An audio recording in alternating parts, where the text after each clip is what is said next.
কিন্তু এটা কথা আছে ন, অসমীয়াত নহয়, এইটো বাংলাতে আছে, যত দোষ নন্দ ঘোষ। অসমত যিমান গণ্ডগোল হ'ব তাৰ কাৰণে জগৰীয়া অখিল গগৈ।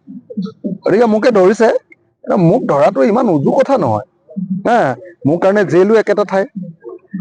খালি মই অসমৰ মুখ্যমন্ত্ৰীক অনুৰোধ কৰো, যদি মোক জেইলত পঠিয়ায় তেখেতে, আপোনাৰ কি নাম, SITৰ CIO গৰাকীৰ জৰিয়তে যদি মোক জেলত পঠিয়ায়, তেওঁ যদি সেইটো বুদ্ধি কৰিছে, অসমৰ মুখ্যমন্ত্ৰীক খালি মই আহ্বান জনাম, মোৰ গাটো বেয়া হৈ আছে, যেনেকে মানে আপোনাৰ শ্যামকানু মহন্তক মেট্ৰেছ দিছে, মোকো যেন এখন মেট্ৰেছ দিয়ে।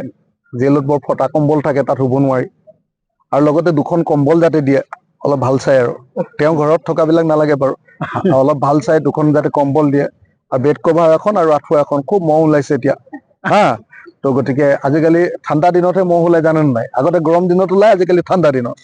সেইকাৰণে মই অসমৰ মুখ্যমন্ত্ৰীক খালি আহ্বান জনাইছো যে তেখেতে মোক 2খন ব্লেংকেট, 2খন লাগিব দেই, মোৰ একদম জ্বৰ, আপোনালোকে দেখিছে না, মই একদম ঘামি আছো।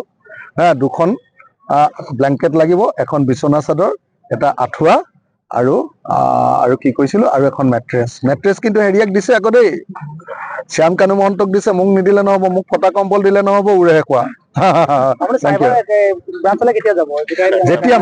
যেতিয়া মাতে মই আহিছো, সেইকাৰণে মোক নাপাব যে, মই শিৱসাগৰত আছিলো, মোক নাপাবৰ কাৰণে মই ঘৰলৈ আহিছো। আজি নটিচ আহিলে আজিয়ে যাম, কাইলৈ নটিচ আহিলে কাইলৈ যাম, আৰু ফোন কৰিলে মানে এতিয়াই যামেই, আৰু চিধা চিধি আপোনালোকক লগত লৈ গুচি যাম। আপুনি অধিবক্তাৰ লগত কথা পাতিছেনে, কিমান কঠোৰ ধৰা লগাইছে? আপোনালোকে নিজে পঢ়ি চাওক যে চাৰ্জশ্বিট বোলা বস্তুটো প্ৰাইভেট প্ৰপাৰ্টি নহয়। চাৰ্জশ্বিট বোলা বস্তুটো ৰাজহুৱা প্ৰপাৰ্টি। সেইখন যদি কোনোবাই ব্যাখ্যা বিশ্লেষণ কৰে, সেইখন যদি কোনোবাই উলিয়াই দিয়ে, সেইটো কোনো অপৰাধ নহয়, সেইটো প্ৰাইভেট প্ৰপাৰ্টি নহয়ে। মোক এনে ধমকি মাৰিব কৈছে, তোক জেলত ভৰাম বুলি। হিমন্তৰ ধমকিলে মই কোনোদিন ভয় কৰা মানুহ নেকি, আপোনালোকে নিজে জানে।